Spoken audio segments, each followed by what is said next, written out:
Welcome everybody to World of Tanks replays. My name is Maxwell and today's first replay is from the user Bidden War. That is Bidden War, and he's driving the T-54 on a standard battle on Hidden Village. T-54 being a tier 9 medium tank for the Russians. Very, very nice medium tank as well. In fact, sometimes this can be called World of T-54 rather than World of Tanks. This is probably one of the best tanks in the game, if not tier for tier, the best tank in the game. Has great maneuverability and great speed, has fantastic armour, on paper not the best for its thickness, but very well sloped if you have a look at the armour there, and it has the trollish Russian side armour as well. Only thing that lets this tank down a little bit is the cannon. If we just take a look at the standard ammunition there, you see a penetration of 201, a damage of 320. So this thing is definitely one of those tanks that needs to go out with a larger than normal supply of heat rounds. Of course, heat rounds being heat rounds, that's not just a guaranteed penetration though, as these things aren't very good at penetrating sloped or angled armour.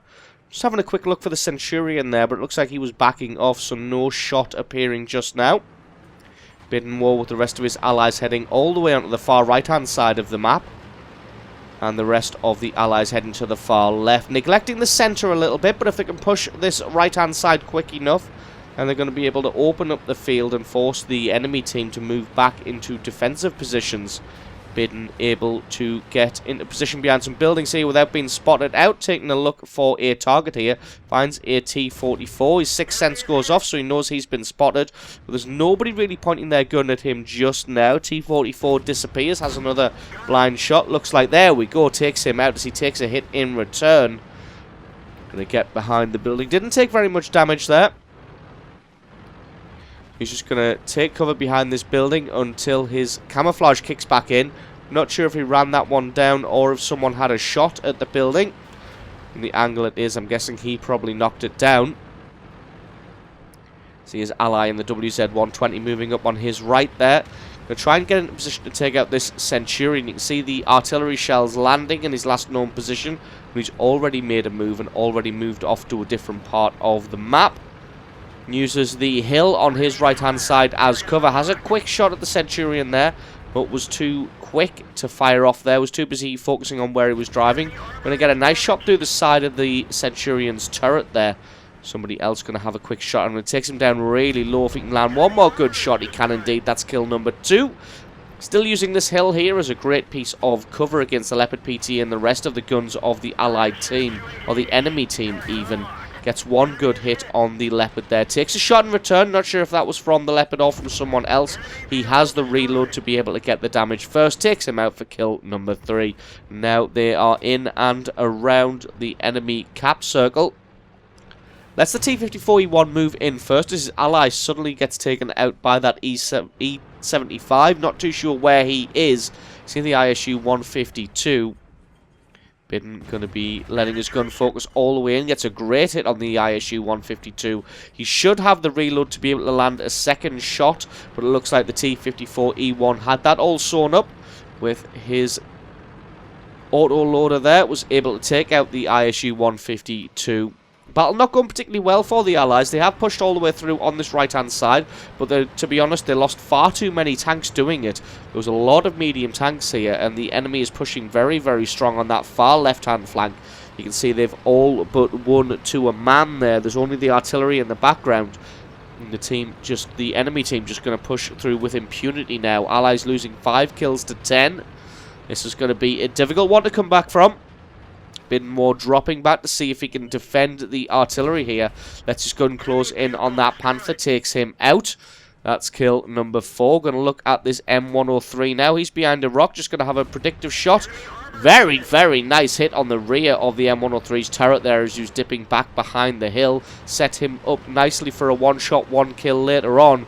Still losing 7 to 11. Evened it up a little bit, 11 to 8 now. But the rest of the enemy team has arrived.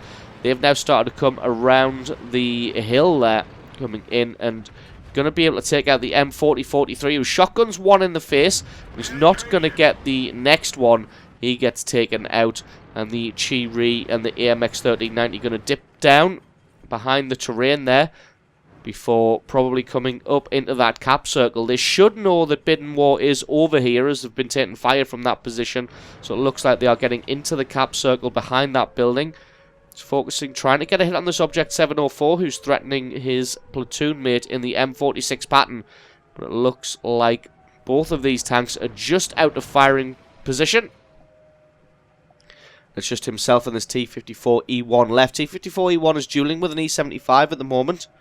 As you can tell with the E-75's armor, that's not going to be an easy fight. Takes out the building and can find the Chi-Ri now. Chi-Ri tries to move into cover, but it looks like Bidden War was able just to get a good hit onto him. Going to have another shot here to take out the building. It's going to take another shot to take out that little house, so he decides to just go for it. Drives forward, going to close down the distance as he only has 20 seconds left. He's not quite sure what the cover looks like over there. Still got 10 seconds on the clock. He's going to have to just charge straight in. There is a cart in the way, so that may have blocked his shot. Going to try and traverse around the building. It's a lovely shot on the Chi-Ri to reset, but there's still 15 seconds on the clock. There is the AMX 1390 in there. Rams the Chi-Ri for a little bit of damage, takes him out. 12 seconds left on the cap clock. That jumps up to 24 now. He's just got to take out the AMX 1390, who may be reloading. Possibly, we will never know. He gets taken out for a Top Gun medal. Kill number 6. Still losing this one, 12 to 14. There are 3 enemy tanks left alive against the single T-54. But if anybody could pull a win out of the bag, it is going to be a T-54. He drops back away from the cap circle and allow his camouflage to kick back in before making a move. You can see switching to his heat ammunition now, as this is absolutely a carry situation. The E-75 ST-1 and the Object 704 all got pretty strong armor, and he's only got 360 hit points left, so he could be a one-shot for any of these tanks. So he needs all of the help and all of the firepower he can get. The ST-1 spotted on the side there. Has a quick snapshot, not quite able to do any damage or land a hit. Going to wait for his gun to reload. ST-1's coming charging in. Got to play this one very carefully. Lands that one on the roof, and as you can see, as I was saying earlier, heat ammunition is by no means whatsoever a guaranteed penetration. He decides to just run the hell away because there's no way he's going to take on an ST-1 from the front. Object 704 was last spotted in the middle of the field, so he's almost certainly behind the ST-1 now. He's just got to be careful that the E-75 isn't making a move up this road. If he comes face to face with an E-75 and the E-75 isn't a one-shot, one-kill, he's going to be in serious, serious trouble. Makes a move, a very daring move up the middle of the field here, because again, that E-75 could have been here. Going to try and come around behind any of these tanks. Still not spotted the Object 704. ST-1 looks like he was making a move to just follow the T-54. Hasn't put himself in the cap circle. Just going to play this one slow and carefully. Does find the Object 704 now. He's on the right-hand side. Can he get a snapshot on him to take him out? He can't. But the Object 704's also missed. ST-1's behind. Makes a move, and the ST-1 just misses there. Looks like the Object 704 has given up the ghost, and he gets taken out. And that was a lovely little maneuver there from Bidden War to be able to drive just in time to make the ST-1 miss and to take out the Object 704, who was way too hasty with his shot. He needed to hold that shot until he could guarantee the kill on the T-54. The ST-1 was capping, so he had all the time in the world, really. Going to have another quick snapshot at the ST-1. That one didn't go through. He's going to have to be very careful here. Not sure if his sixth sense went off there. I didn't spot it. But we're just going to have to assume that he was spotted. ST-1 has 737 hit points left, so that's going to be possibly 3 shots to take him out. That one didn't damage him either. Now he's going to have to play this one very, very carefully. He's trying to lure the ST-1 into taking a shot. The ST-1 takes a shot, and it bounces on the strong turret armor of the T-54. Now the T-54's got a little bit of time because his cannon reloads considerably faster than the ST-1's does. He's probably going to be able to... Oh, there we go. ST1 has another shot, but only takes out the track of the T-54. T-54 takes out the ST1's track in return. This one's going to be focused on the lower plate. He's got to play it careful now, as he knows he doesn't have enough time to fire another shot before the ST1 does. Pokes out from the other side. ST1 fires, and that one gets eaten by the track as well. So the trollish T-54 coming into its own here. One more shot on the front plate's all it takes him out. Kill number 8 and a well-deserved Top Gun medal. So, little bit of amazing luck at the end there for Biddemore to get 2 of the shots from the ST1 get eaten by his tracks. Now he's just got to find the E75. Last time we saw the E75 he had 1,500 hit points. To be honest, he may be playing at AFK after the little fight with the T-54E1. He may have just decided to camp behind his own cap circle and defend that rather than helping his allies, because we haven't seen him. And if he was coming along that northern road, we would have expected to see him long ago during that little duel with the ST1. But no, he did not appear. So like I said, he could have been making his way... Well, no, he could be camped behind the cap circle. For some reason, the E75 seems to be giving away his own position and telling the T-54 that he won't shoot.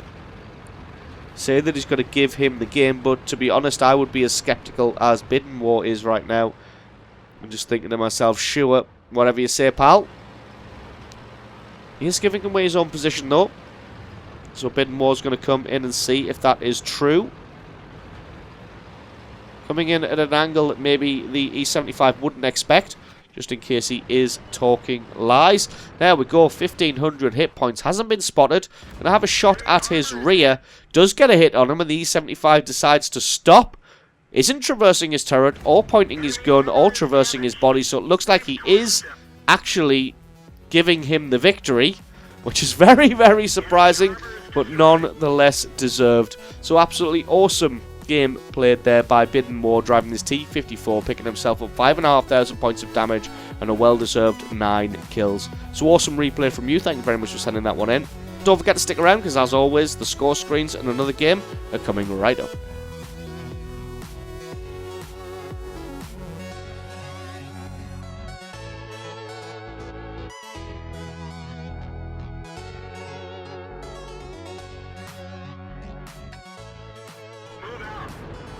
And this replay was from the user General Phoenix. That is General Phoenix, and he's driving the IS-6 on a standard battle on Stalingrad. IS-6 being a tier 8 premium heavy tank for the Russians. Stalingrad being a superb city map. You got some great city fighting, and you get some great duels in this place. And this one is going to be an exciting battle. So straight away, General Phoenix heading to the left-hand side of the map. Good portion of the team heading to the right-hand side of the map. And some other stragglers in the centre still undecided. Armour of the IS-6 is impressive, to say the least. So, as you can see, General Phoenix is the first one down the field. Way out ahead of his allies, but he can rely on his armor and his hit point pool to keep him alive until the rest of his allies show up. Finds a T-29, has a shot at him. T-29 misses. Got to be careful that there is a Tiger 1 on his right-hand side. Hasn't spotted him just yet. Tiger 1 puts a shot into his side armor, gets into a side-scraping position against an IS-6 and the T-29. Got to be careful. This Tiger is coming around to have a shot. He straightens up, gets his front armor on target. Looks like the T-29 has fallen back now after taking 2 big hits. And General Phoenix going to come in and put some shots into the Tiger 1, hoping that the Chaffee would distract the Tiger 1, which indeed he did. The Tiger takes out the Chaffee, but it means that General Phoenix was able to get some good damage onto him. It looks like the enemy team has concentrated a large amount of its forces over on this side of the battlefield. It's a good hit on the VK there. Tiger 1 makes some motions to come forward, has a shot at the T-29 behind the IS-6 instead. He doesn't have a cannon reloaded, so that allows General Phoenix to come forward. Straightens up his tank so that he's giving the best show of armor to both tanks there, the T-29 and the Tiger 1. As you can see, the Allies getting whittled down on this left-hand side there. They don't quite have enough tanks. His track gets taken out, and the Tiger 1 fires another shot, but that one just bounces. He's not going to be able to get away in time. General Phoenix comes around the corner, takes him out. T-29 makes a move now, so he gets some damage on him finally. The T-29 does have a very nice cannon, but General Phoenix sets himself up into a great position here, gets a good hit on the VK-3601. VK-3601 using the time-honoured tactic, if I've been penetrated twice in a row, let's just sit here anyway, as the third one might not penetrate, but it does indeed. He gets taken out. That's kill number 2. But as you can see, the Allied force is looking a little thin on this left-hand side. Only himself and this T-29. This T-29 is running away. The rest of his allies on the right-hand flank have absolutely stomped the enemy, and you're in. This is that time when you're in that unusual position where your team is winning, and winning quite well, but you are on the flank which is losing heavily, and you're just gonna get absolutely rolled. But it's gonna be a case of how much damage can you do before you get taken out. Trying to wait for his cannon to reload. It's not quite quick enough. Can he get a hot hit on this Rheinmetall? He can indeed. Himself and the M12 do a quick 1-2 to take him out, although he is getting flanked around from the rear now by the IS-6 and this T-25-2. They are both going for the T-29. The T-29 dies immediately, gets a great hit onto this Pershing here, and now starts to drive forward as he doesn't want to get hit in the rear by this Pershing. And there's in fact a few tanks there, but even the rear armor of this IS-6 can be strong. Fire gets taken out by the automatic fire extinguisher, and like I said, he's got to play very carefully now. He's got a Pershing and an IS-6 in front of him. That T-25-2 could be flanking around the rear. Looks like he has settled to just try and come at him from the side, which means he's going to get taken straight out, and he's got to now pay attention to this Pershing and this IS-6, angling his armor fantastically, just having a quick look behind him to see who else could possibly be there. Looks like there is nobody. Looks like these are the last 2 tanks for the enemy team. And like I said, he was in that unusual position where his team were winning by a country mile, but he was about to be overrun. Pershing makes a move, doesn't want to show too much to anybody, takes out the Pershing's track, which is a great maneuver there. He's going to have to try and back off, keeps his front armor pointed towards the IS-6 until the IS-6 died. Now he's going to come around and try and duel single-handedly with this Pershing. He can straighten up his armor in time. The Pershing bounces that shot. He's got a long reload of this cannon. Going to try and lure the Pershing into making a bad maneuver. Gets a great shot on the undercarriage. Takes some damage. He's probably not going to have the reload on the Pershing, but his allies may show up in time. Pershing fires, doesn't do any damage. The base gets captured. He gets the last kill. That's GG and the victory. So absolutely amazing replay there from General Phoenix, picking himself up over 6,000 points of damage, 4 kills. The allies got the base capture, and he himself picked up the last kill of the game. So excellent replay from you. Thank you very much for sending that one in. Don't forget, guys, if you've got yourself a great replay, send that into replay@screenreality.com. The link for that is in the description. Just attach the replay file itself or the link to the What Replay website to the email, and I can check that one out for you. And don't forget, if you enjoyed this video, you found it useful, informative, you learned something, or you just enjoyed it, think about hitting that subscribe button, because there's a lot more World of Tanks content on this channel. I've been Maxwell, this has been World of Tanks Replays, and I'll catch you guys next time.